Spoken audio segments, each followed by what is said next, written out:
Alexandra,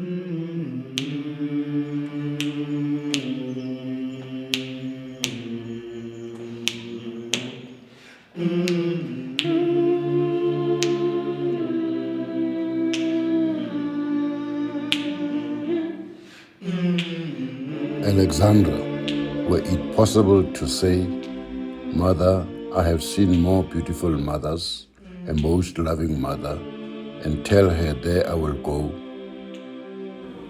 Alexandra, I would have long gone from you. But we have only one mother. Yes, I would have long gone from you. That's Wally Serote reciting one of his famous poems, Alexandra, named after the township where we both grew up. Do you love me, Alexandra, or what are you doing to me? Wally and his family moved to Alex in 1956, when Wally was around 12 years old. He's 78 now. Even though this poem was written decades ago, it still speaks to me. His words are so true today. Something tells me you are bloody cruel. You frighten me, Mama. Alex hasn't changed that much. She's beautiful and deeply frustrating. She's nurturing, but as Wally says, Alex is frightening. And amid the rubble I lay, simple and black. Welcome to the third and final episode of I Will Not Grow Old Here. I'm Mary Ann Nobele.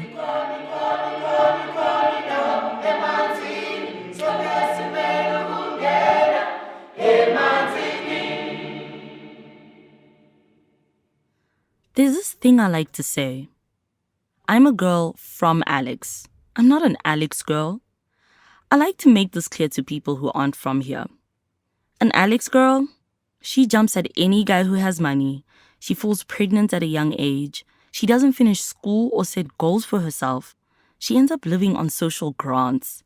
And, well, she's stuck in Alex for the rest of her life. My friend Te, she once told me that an Alex girl even looks like Alex. She's full of potholes and burnt shacks. Imagine that.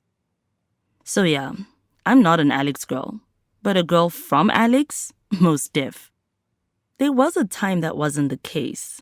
I remember keeping it from my friends at school. I didn't dare tell all those rich kids that I was from a township. I didn't want them to judge me or pity me. In fact, only one of my high school friends knew I lived in Alex. Yo, but I'd be lying if I didn't tell you the other side of the story. That as I've gotten older, I've also figured out that Alex is the reason I am who I am. And there's a lot to like about Alex. We have a rich culture here. Like the food. Have you ever eaten a sly? It's a sandwich filled with chips and cheese and egg and sausages. Like, come on, it's the best. Alex always has my back. We're a strong-knit community. And the vibe? There's always so much art and music happening in Alex. Like that chorus of young people we're listening to, they're rehearsing at San Kopano, a hidden gem in Alex. Kopano means togetherness in Sotho, which is very fitting. Our community literally comes together there to attend meetings and concerts and adult education classes. One of the singers you're hearing is Kidiboni's Khobela. She's 22, a poet and a performer at the Alex Arts Academy. We need to create something bigger, something that will leave the next generation seeing, okay, our forefathers or our sisters or the last generation did this for us. Like when our forefathers fought for freedom, here we are, we say we're free and we are free. So what's next?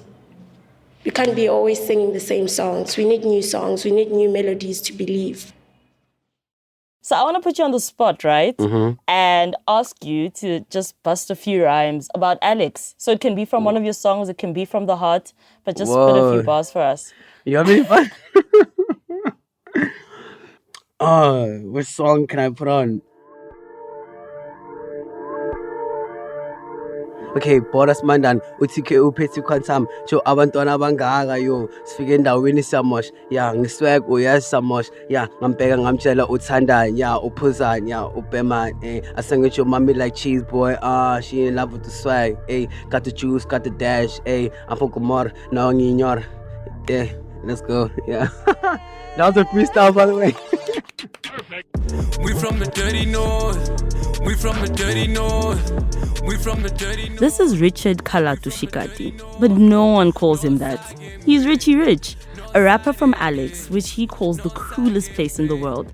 And because Alex is north of Johannesburg, he also calls it the Dirty North. We from the dirty north. We from the dirty. In his music video for Dirty North, Richie appears in camo pants and what looks like a bulletproof vest.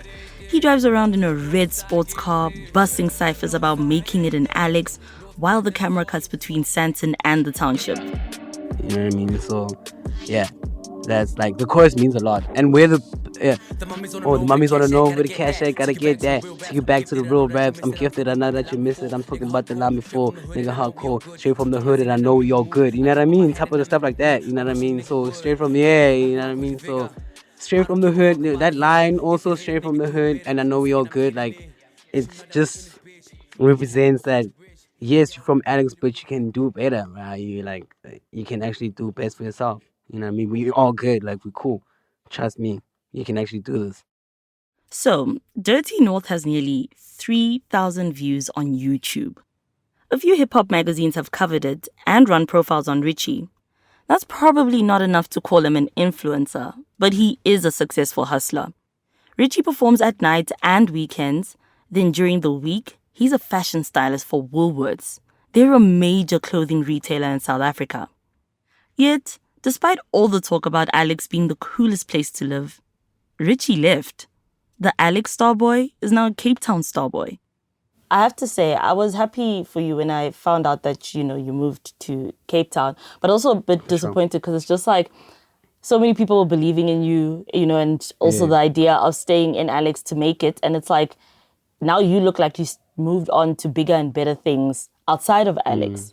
When opportunity arises, I mean, you should just grab it with like both hands and not like let it go. For me, it's just like that. You know what I mean? You have to grow as a person. So do you ever want to live in Alex again? I still wanna like have like something in Alex. You know what I mean? I'm not just gonna So I wouldn't wanna go back and live there, but I wanna have something there. That's the dream, right? To have one foot in Alex and the other in Sandton or Cape Town. I mean, Richie wants to build a recording studio for kids to grow and develop their talent. I also want to give back to Alex someday. I have this dream of starting a community project for kids. We'd help them with homework and give them a safe space to hang out after school. I know that like a lot of bad stuff is going on there, but like I feel like there's a lot of more positive stuff going on right now. And I don't like focusing on the bad side of like Alex mostly. Like I focus on the good side of it, because I hate how the news and the media have shown Alex, because they don't show you the nice parts of Alex or the nice things that happen in Alex all the time. They trying to like put the bad stuff like the shags, the pollution. Like when you grow up there, you actually grow up with this mentality and this mindset, this creative mindset and this drive that you have, and that I have and that other people have, because you come from there. You know what I mean? Because there's no other place like Alex, right? There's no place like Alex, trust me.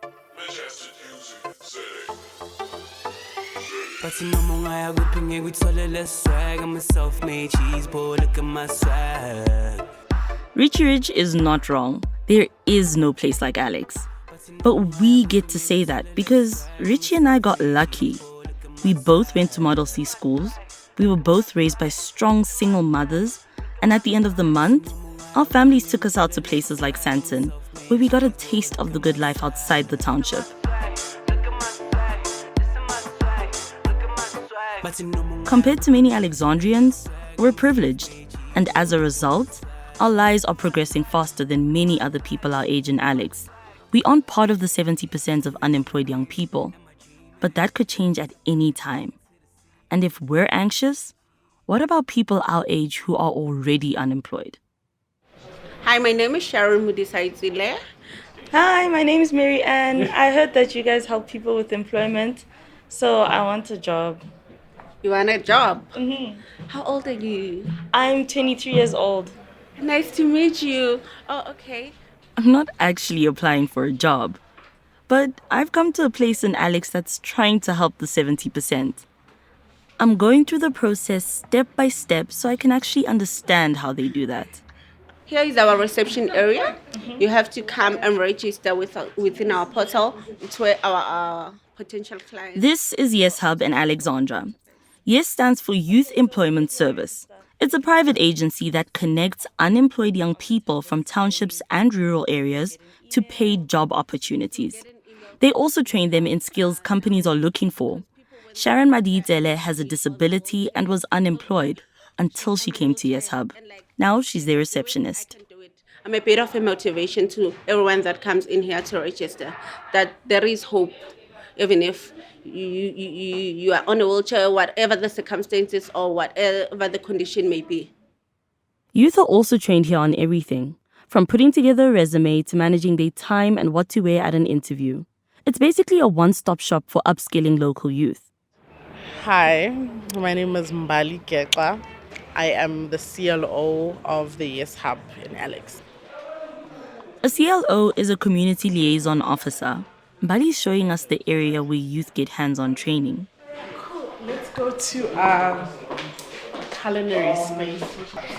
The kitchen! No kitchen! The cooking school was stunning, very professional and huge. Bigger than my grandma's house, I swear. I also saw their latest project, where youth will learn to fly drones. And they had a very cool 3D printing workshop where they print so many things. Jewelry, parts for cars and bikes, even a chess set. But I was eager to talk to the students at Yes Hub who were struggling to find work, like Wendy Bapela. Hey! Hi. Hello. How are you? I'm fine, thanks, and you? Wendy Bapela is 27 years old and a student at Yes Hub. She already holds 2 degrees. 2. A bachelor's in geography and an honors in geology. And despite all that, she's never had a full-time job. Wendy says she's only had part-time work since graduating in 2018. None of those jobs were in her field, so here she is, at Yes Hub taking even more classes. This time, she's learning how to fly a drone. What other challenges have you faced while looking for employment? I would just say having money to scan, because everything is online now, and scanning papers, it's expensive, so you'd have to always have money for printing, for photocopies and scanning as well. Yeah. So a recent study found that youth spend an average of 900 Rand a month to look for a job. That's about $50, which covers things like cell phone data and transport costs. This means that some young people have to choose between skipping lunch or finding work. Some youth will even volunteer to get their foot in the door. But not everyone can afford to work for free. Young people also get told to become job creators and not just job seekers. Become an entrepreneur, they say. I really believe that creating your own business and going down an entrepreneurship route, it's not the solution, but it is part of the solutions that we need to That's Alia empower young Katrada. people. She's one of the managers at Yes Hub. If you can create a business and that is your sole income, not a side hustle, that would be amazing. You're your own boss. That's cool.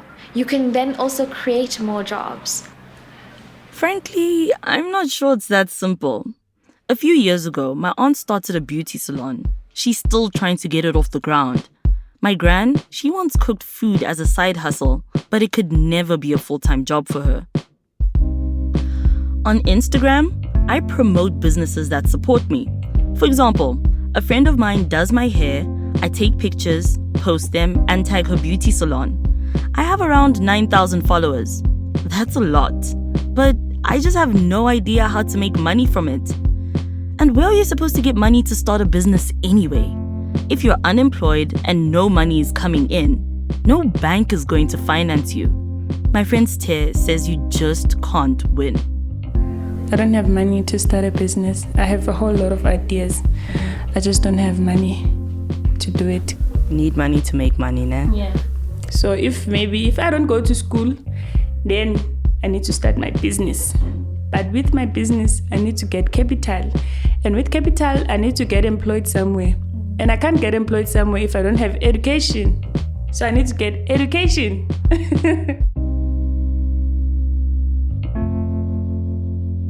And so, with this giant hill to climb out of unemployment, people give up. It's not laziness. It's tiring. It's a lot. You can only push so far. I mean, when you enter year 2, year 3 of unemployment and no prospects, and all the emails you're getting is regrets, when you actually going out there knocking on doors, leaving CVs, and you're not getting a response, no one is addressing the depression that comes with that. That's Nhlanhla Mlangeni. He's tried it all. He's taken every job he could get, but he has still gone through several periods of unemployment. The last time was for 2.5 years. That's when he started his own beverage delivery company. He's also a podcaster. Nhlanhla just happened to be visiting Yes Hub when my colleague Darshan and I stopped to talk to him. And the states of depression need alleviation, and that's where they turn to narcotics, alcohol, all this self-destructive behaviors and entertainment just to ease the pain of dealing with this hopelessness. It's not just you who's unemployed, but it's a whole family. And struggling, you now switch into survival mode. You're no longer thinking about finding a job. Now it's thinking about where your next meal is coming from. Have you had to deal with this in your own life? Yes, I've had spells where I've been unemployed and I've had to find ways to survive. And no one tells you about family turning their backs on you. No one tells you about friends leaving you in those dire circumstances. No one tells you how to deal with being a burden. My belief is that we fix South Africa by providing jobs. That's Alia Kathrada again. She comes from a very political family. Her grandfather, Ahmed Kathrada, spent 26 years in prison for opposing apartheid. He spent much of that time alongside his friend, Nelson Mandela. During apartheid, there was one clear enemy, and that enemy was the apartheid government, the system. Here, there isn't a tangible enemy. And here's a government who's saying that they're trying to help you, but are you being helped? Alia says there are over 20,000 youth enrolled across Yes Hub's programs. But with millions unemployed, staff at Yes Hub must feel like they're trying to put out a forest fire with a bucket. Unemployment is completely out of control. Why do you think this is the case? I think there are several reasons, starting off with, systemic issues that have... As much as I appreciated Alia's answer, I'd heard it before. Again and again. The legacy of apartheid, the crazy cycles Tia talked about, the poverty. Are people economically free? I sat and listened to Alia, and I could literally feel the frustration build up inside me. Like, I always knew struggling, but I feel like now that I'm older, I realize that a lot of the people around me aren't just struggling. It's not like just a tough month or, oh guys, you're not going to have snacks for lunch. It's just going to be a sandwich. That was struggling for me, but realizing that for a lot of people living in Alex, it is poverty. Like, it's fair to say that they're living in poverty. But now that I'm older and I'm actually understanding the homes of the people around me, it's like, this is what poverty looks like. Crime happens here. Like I said, someone, you're gonna get mugged. It's like, yes, there's guns, but we're not working, we're hungry. And even if we get jobs, our, managers are trying to sleep with us. It's like a... Believe it or not, I literally talked for 10 minutes, straight. I told Alia about my friends who are struggling with babies and how living at my grand's is so crowded. About seeing how lavishly people live outside of Alex, with cars and houses and businesses that they are literally waiting to inherit. About the fear I've heard in the voices of young people who are unemployed. I told her about how I have 5 jobs and I still can't leave Alex. And how I feel guilty for not recognizing my privilege when I have so much, even here in Alex, and when so many people have so little. Eventually, I had to take a breath, and Alia got to say something. You said so much. Your story is heartbreaking. It really is. Like, you're so young. You have such a clear understanding on what you want your life to look like. Your emotions are complicated, and your problems, yes, they may be privileged, but that doesn't like reduce them. Like, I don't think that you should deny it or underplay that these are real issues in your life. You are a hustler. Continue hustling.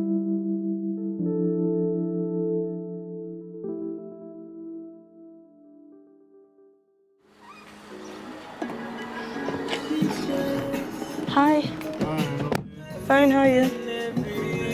Cool. Southeast. We're going to Lombard East, man. Yeah. The power's out in Alex again. I'm so over it.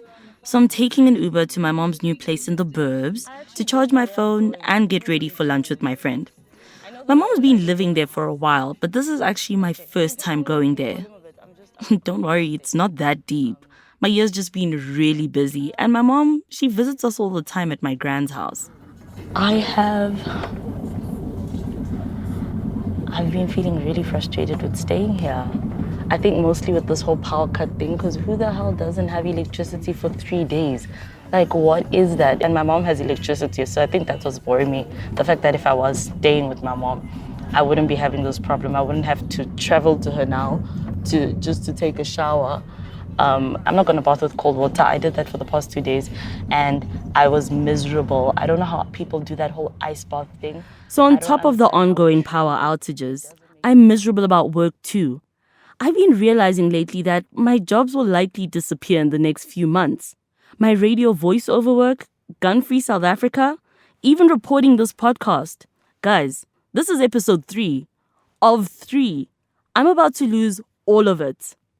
Ngapha, it's ridiculously hot outside. Yo, hi, I need a shower and some me time. My mom has this way of calming me down. Always. We get along so well. Sometimes we just sit around thinking about what the future holds. Let's say you were to paint a picture on this white wall of the 3 of us 10 years from now. What do you think that picture would look like? It would be a picture with your baby pictures. Me as a mommy, obviously, and you guys with the nice garden at the back, and me holding one on Each of us. Yeah, on my sides, and then this beautiful, we dressed like those old. When they were used to dress in dresses and gloves. Like on Bridgerton. Yeah, like that. Yeah, we dress like that, and we're just posing and beautiful pictures like that, yeah. And life's great. Something like that, yeah. So you basically sound very hopeful for like Hloni and I's future, ne? Of course I am. And I believe you guys will make it. I believe Hloni will be that teacher that she wants to be. And with you, Bona, we're going to see you on TV and stuff. Auntie Neo always says, that one will boom out so nicely in this industry. And I can see that. It may be going slow now, but I can see it coming. I get so stressed thinking that next year I really might not have anything for me. I think right now, the only thing that has me staying positive is your guys' faith in me, if I'm being all the way honest. Like, if I didn't have the support structure from you guys, I'd probably be crying myself to sleep every night because I'm so stressed about being unemployed. Think positively. I promise you, once you put your mind to it and be positive, you will achieve all you want. You know what, Marlene, don't stress me. Let's go. I'm locking up the office after a long day at Gun-Free South Africa. My colleague Marlene and I just can't wait to leave. It's late, it's getting dark outside, and we're both wondering whether there'll be electricity at home. Bye. Bye.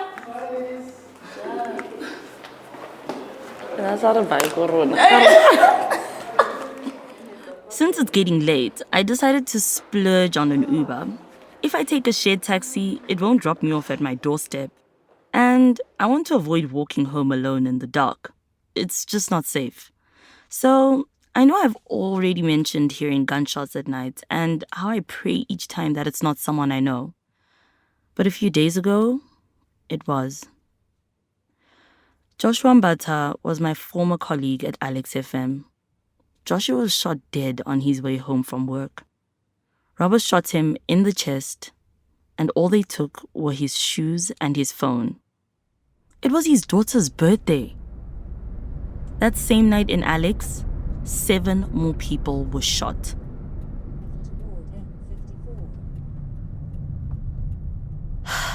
I'm so glad I took an Uber. So my driver heads east, taking us across the main road towards Alex. But you know, the best thing about my ride home is the lights. The Sandton lights. The mosque is lit, the skyscrapers, all just twinkling in the distance.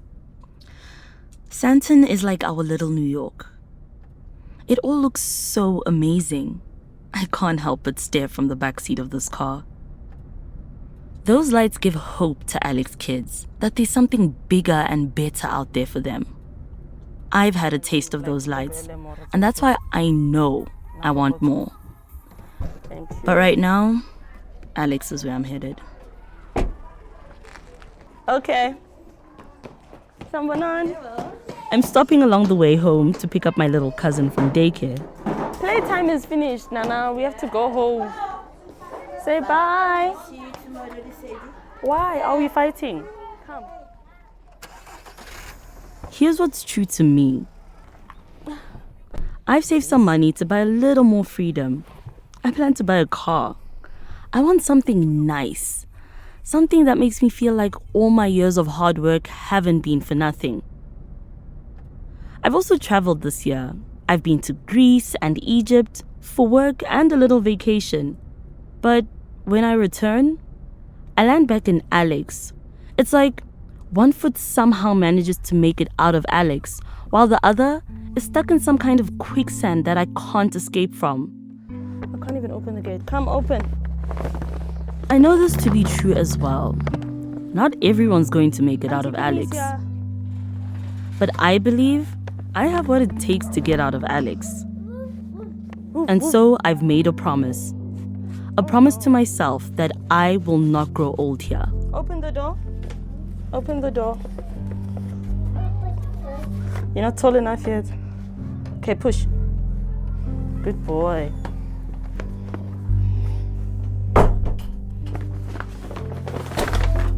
Yo. Okay. And we're home.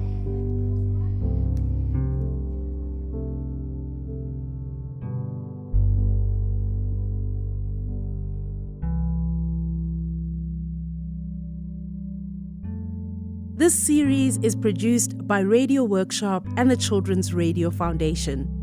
Darshan Moodley is our senior producer. Joe Jackson is our managing producer and created our episode artwork. Rob Rosenthal and I edited this podcast. Additional production assistants Martha O'Donovan and Ashley Ellis. Original music by Luyanda Mafiana, Selective Hearing, and Zach Malobo. Additional music by Blue Dot Sessions. This episode features the poetry of Walese Rode, together with music from the Alex Arts Academy and Richie Rich. Sound engineering by Mike Rayfelt. And our studio technician is Sims Gula. A big thanks to Catherine Grenfell at Audio Militia Studios, and a special thanks to community radio station Alex FM station manager Takalani Nemangoe and Samira Modike. This episode of I Will Not Grow Old Here and the work of the Children's Radio Foundation would not be possible without support from the Open Society Foundation. Visit our website for more information and to support our work at childrensradiofoundation.org. I'm Lesedi Mokhwatle.